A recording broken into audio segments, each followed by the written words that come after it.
বন্ধুরা, সবাই কেমন আছো বলো। আমি তনুশ্রী তোমাদের সামনে নিয়ে চলে এলাম আবারও একটা নতুন ভিডিও। তো দেখতেই পাচ্ছ কত রকমের সবজি কেটে ফেলেছি। কি হবে বলো তো, মটরশুঁটি, বিন করা, গাজর, টমেটো সমস্ত কিছু একভাবে কেটে নিয়েছি। দেখতে পাচ্ছ একদম একটু একটু করে। হ্যাঁ, বলতেই পারো একটুখানি করে সবজি কী আর করবে তুমি, হয় ভাজা খাবে না হয় কিছু করবে। তো দেখো, এই যে দেখো, দেখতে পাচ্ছ একদম একটুখানি মুগের ডাল।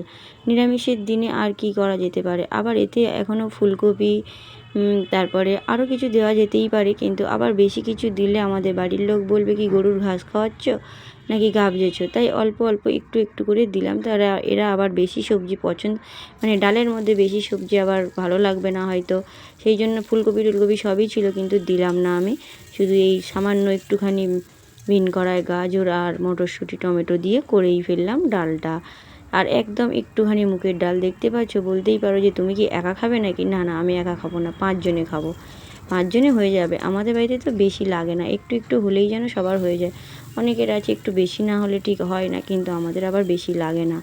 তাই বিন কড়াই গাজরটা ভালো করে একটু অল্প তেল দিয়ে দেখো ভেজে নিচ্ছি। আগে সবজি কটাকে ভেজে নিচ্ছি, একটু ভাজা ভাজা মতো করে নিচ্ছি। ভেজে ভালো করে দেখো সব একসাথেই ভাজবো, কারণ তেলের মধ্যে আগে বিন কড়াইটা না দিলে গাজরটা তো তাড়াতাড়ি সিদ্ধ হয়ে যাবে। তার কারণে আগে বিন কড়াইটা দিয়ে একটুখানি ভাজা ভাজা করে নিয়ে তারপরে গাজর দিয়েছি। দিয়ে দিলাম একটু লবণ হলুদ দিয়ে ভাজা ভাজা। আর মটরশুঁটি তো তেলের মধ্যে দিলেই তো ফটাস ফটাস করে এক্ষুনি ফেটে সব চারিদিক দিয়ে বেরিয়ে যাবে। মানে একদম তেলের উপরে মটরশুঁটি দিলে প্রচণ্ড হারে ফাটে। তাও যে এর উপরে আমি দিয়েছিলাম, তাও যা ফেটে বেরিয়ে গেছে, মানে ছিটকাই খুব আর কি। তো দেখো গাজর আর বিন কড়াইটা একটু ভালো ভালো ভালো করে আর কি ভাজা ভাজা করছি। এই যে মটরশুঁটিগুলো দিলাম।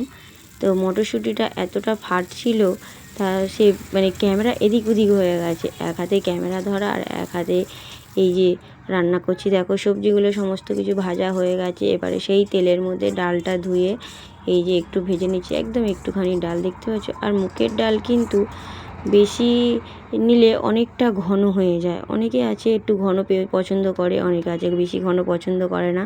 তো যাই হোক, সবজি ভাজা কটা দেখতে যা লাগছে যেন মনে হচ্ছে শুধুই খেয়ে নিই। তো যাই হোক, এখানে ডালটাকে দেখো একটু ভাজা ভাজা করে নিচ্ছি তেলের মধ্যে। আর মুগের ডাল ভাজার একটা দারুণ একটা কিন্তু সেন্ট ওঠে। তো যাই হোক, আর আমাদের বাড়ির লোক আবার বেশি মুগের ডাল খাওয়া পছন্দ করে না, ডালটাই একটু বেশি অপছন্দ করে বাড়ির সবাই। তা নিরামিষের দিন আর কি করা যেতে পারে। তার বাড়িতে যা ছিল, বাজার থেকে কিছু কিনে আনা হয়নি, বাড়িতে যা ছিল তাই দিয়ে। আর দেখো বেলা 12টার সময় আমার বর এসছে টিফিন করতে, মানে ভাত খেতে। সকাল থেকে এতটাই কাজের চাপ। আর এই যে বেচারা, দেখতে পাচ্ছ কপালটার কি অবস্থা। এর আগের ভিডিওতে বলেছি তো, ও বাথরুমে পড়ে গিয়ে এই অবস্থা হয়ে গেছে। কিন্তু জায়গাটা এতভাবে বিচ্ছিরি মতো লাগছে কপালটা, অনেকে অনেক কথাই বলছে। তো এদিকে ডালটা দেখো প্রায় সিদ্ধ হয়ে এসছে। এবার ডালের মধ্যে আমি টমেটোটা দিয়ে দিলাম, মানে ডাল আর টমেটোটা একেবারে গলে যাবে। টমেটোটা ভেজে দিলে হতো, তো ভাজলাম না, ডালের মধ্যে সিদ্ধ করে নেব টমেটোটা। তো দেখো এদিকে টমেটো সিদ্ধ হয়ে গেছিলো, তারপরে ডালও পুরো সিদ্ধ হয়ে যেতে ডালে জল দিয়ে লবণ হলুদ দিয়ে একটু ফুটিয়ে নিচ্ছি। আর এই যে ভেজে রাখা সবজিগুলোও ডালের মধ্যে দিয়ে দিলাম। দিয়ে এবার এটাকে একটু ফুটিয়ে নিয়ে তারপরে নামিয়ে নেব। তো ডালটাকে নামিয়ে নিয়ে এবার হচ্ছে ডালটা নামিয়ে নেব, নিয়ে তারপরে ফোড়নের পর্বে আসবো, যে ফোড়নটা দিয়ে দিলে ডালটা রেডি। তো নিরামিষের দিনে তোমরা কারা কারা সবজি ডাল খেতে ভালোবাসো বা পছন্দ করো অবশ্যই কিন্তু জানিও। তো এই যে দেখো ডালটা নামিয়ে নিয়েছি, এবারে দেব ফোড়ন। বলতেই পারো শুধু হলুদ গোলার জল। হ্যাঁ, একটু পাতলা হয়ে গেছে, আর একটু ডাল হলে ভালো হতো। তো যেহেতু ডালটা অল্প ছিল তাই পাতলা হয়ে গেছে।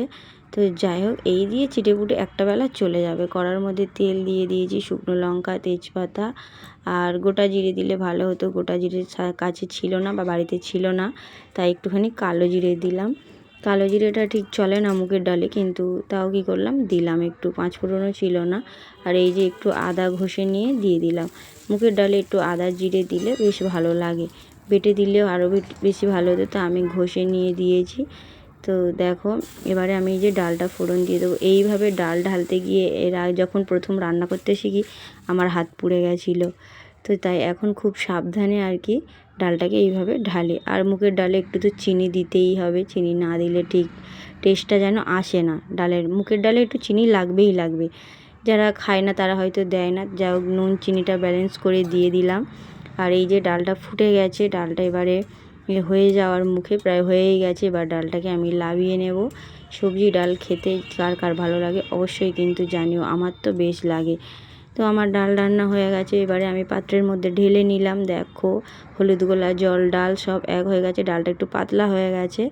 তো বন্ধুরা, আমার এই সবজি ডালটা কেমন লাগলো অবশ্যই তোমরা লাইক কমেন্ট করে জানিও। আর ভিডিওটা ভালো লাগলে সাবস্ক্রাইব করে দিও। শুধু ডাল দিয়ে ভাত খাবো নাকি, দেখো সাথে আছে শিম ভাজা আর আছে হচ্ছে বাঁধাকপি। এগুলো আগে রান্না হয়ে গেছিলো, শুধু ডালটা ছিল। ডাল শিম ভাজা বাঁধাকপি, আর এখানে আছে সাথে আছে ভাত হাঁড়িতে, দেখতে পাচ্ছ।